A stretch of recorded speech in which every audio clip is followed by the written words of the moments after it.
Hello, my name is Brooke Krebs, and I'm going to be presenting my research based on the marijuana use intentions, a theory of planned behavior study.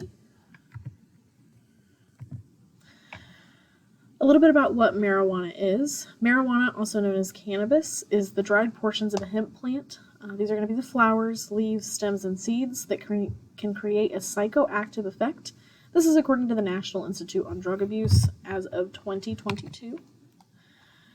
The research question that we are going to examine is going to go into the aspects of the Fishbein and Ashton's 2010 theory of planned behavior, the TPB, or the reasoned action model, RAM. This can be used to predict an individual's intention to use marijuana. A little bit more about Fishbein and Ashton's theory of planned behavior, the TPB, or the reasoned action model. According to the TPB RAM, the best way to predict an individual's intention to act in a specific way or behave in a certain way is by their attitudes. Fishbein and Ashton's proposed that behaviors are predicted by the attitude, perceived normative pressure, and perceived behavioral control, the PBC.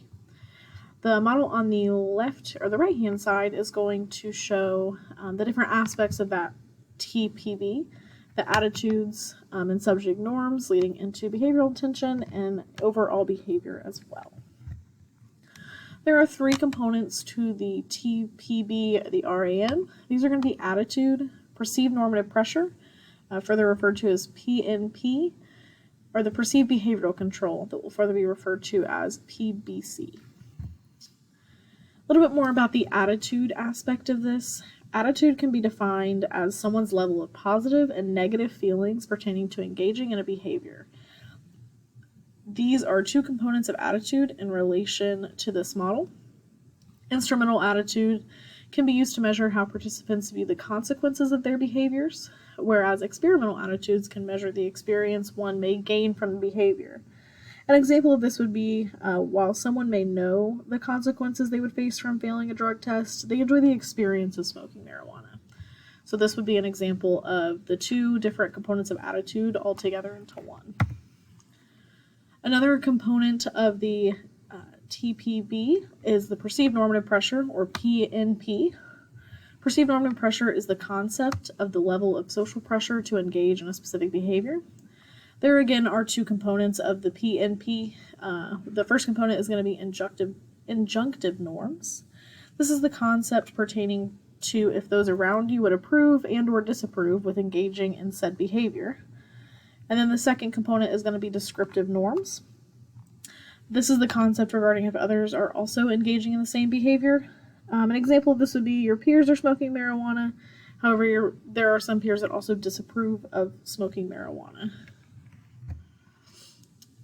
The final component to the TPB is the perceived behavioral control, or further referred to as PBC.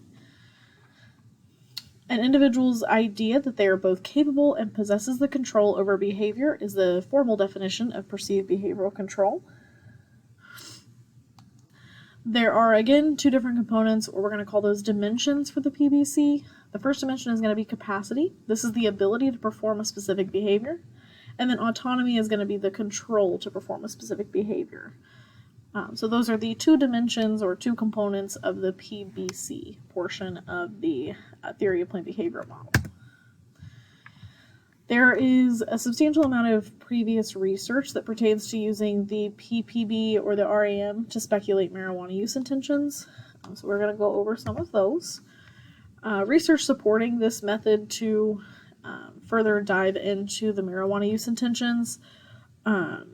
These have been widely used across many different studies relating to health behaviors. Some examples of that is going to be the sleep hygiene study. And then there is a marijuana use study and the marijuana use among emerging adults.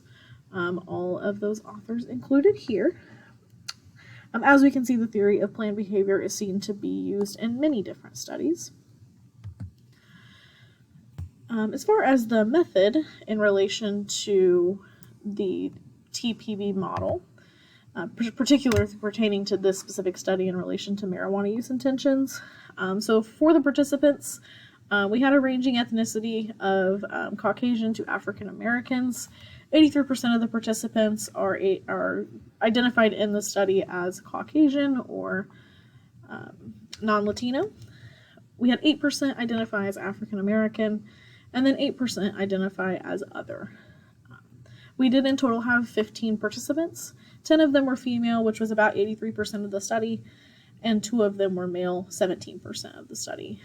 As far as age, the mean of the age is 35.08. We had a standard deviation for that age of 17.21, and a range of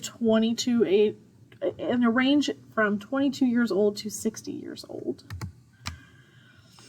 Some of the measures that were used, the goal was to predict their intention to use marijuana based on attitude, and this was done by measuring the likelihood of consuming marijuana within a 7-day period. So they were asked a variety of questions in a randomized order, and asked to rate them on a 7-point scale, 1 being most positive and 1 being most negative and 7 being most positive. As far as the procedure in which this was done, this was distributed by a hyperlink. This was distributed via Twitter, Facebook, Instagram, messages as far as text messages, and then as well Canvas to different students. The questions were pertaining to their likelihood to use marijuana within the next 7 days, like previously mentioned in the methods portion. The theory of planned behavior questions were presented in the randomized order. 10 of them were in relation to attitude, 8 of them in relation to PBC, 9 in relation to the norms, and 7 in relation to intentions. So a wide variety there of the different types of questions, and of course everyone got a different randomized order. The results of this study, the hypothesis again was the perception one has on marijuana would impact their intentions to use marijuana. So the more positive emotions that they had in relation to marijuana would increase their likelihood to actually use it, their intentions to use it, and then vice versa. So if they had negative emotions, we predicted that they would be less likely to use the marijuana within the 7-day period. The results of the research supported that hypothesis. So those who had negative attitudes towards marijuana were less likely to intend to use, and those who had positive peer use opinions had the plan to behave in a way that favored marijuana usage. This is the different correlation in reference to all 4 different question types. We had so as far as attitude, the mean of that was 3.29, and that was a negative correlation, and then the standard deviation is 1.63. As far as PBC, we had a mean of 5.76. That's going to be a positive correlation with a standard deviation of 1.05. As far as norm, we had a mean of 4.18. Again, that is going to be positive with a standard deviation of 0.84. And intention had a negative, it was a 2.80 with a negative standard deviation of 1.38. So in order for these to be positive or negative, the mean needed to be above 4 on this 1 to 7 scale. So because we had PBC and norm above that 4 median, we were able to see that those were positive. So that is what supported the hypothesis. So the more negative attitude they had, the less likely they intended to use marijuana, and vice versa. As far as regression, it does appear that it was significant. It was above the 0.008, so it was significant. In reference to the discussion portion, so the results of the study did support the hypothesis like we had mentioned. The study was successful in replicating previous research. So those previous researches from Tagler and Ido, those previous references in the beginning of the presentation, those supported that the theory of planned behavior model would be a good representation of determining if intention related to behavior. Suggestions for previous research would be to focus specifically on certain demographics rather than grouping everyone together. I believe with this study, it is important to determine different demographics of people because I do think that demographics lead into intention.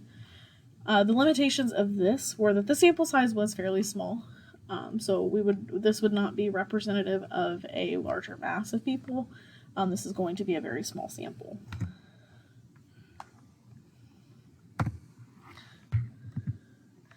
And these are the different references for the previous presentation.